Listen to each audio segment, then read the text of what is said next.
কি হচ্ছে এটা এখন? একটু ঝাল সুজি বানাচ্ছি। ঝাল সুজি বানাচ্ছি, টিফিনে খাবো এই 10টার সময়? হ্যাঁ, খাওয়া তো টিফিন সবার হয়ে গেছে। হয়ে গেছে, আবার খাবো।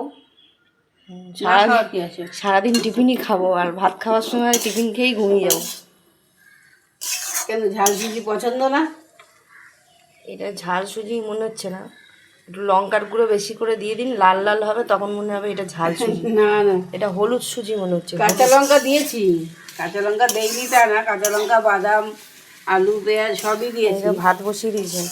হ্যাঁ, ভাত হয়েও এসছে, আমারও কাজ হয়ে গেছে। এবার রান্না করার আগে একটু টিফিন টিফিন না বানালে। চোখে সানগ্লাস দিয়ে ঝাল সুজি মনে হচ্ছে সানগ্লাস কালো হয়ে গেছে চশমা। হ্যাঁ, ওই রোদ্দুর পড়েছে, এটা ডে নাইট চশমা, রোদ্দুর পড়েছে, কালো তো হবেই, রাত্রেবেলা আবার সাদা হবে।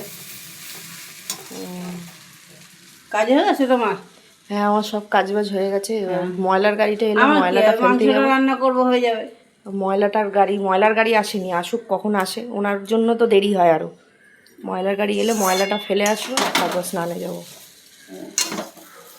সকাল সকাল কাজ করে নেওয়াই ভালো, তার এখন তো পুজোও দেবে না। পুজো একটা সোমবার বাদ যাবে, এবারে সোমবারটা। হ্যাঁ, পরের সোমবারটা করবো। পরের সোমবারটা করবে, ব্যাস। ভালো। কি ভালো? পরের সোমবারই করো। ভালো বলছি যে এই সোমবার দিতে পারবে না তো কি অসুবিধা হবে? 4 সপ্তাহ তো পেয়ে গেলে, 3 সপ্তাহ হয়েছে আর 1 সপ্তাহ বাকি। এবারে তো 5টা সপ্তাহ পড়েছে, অসুবিধা তো কিছু হবে না।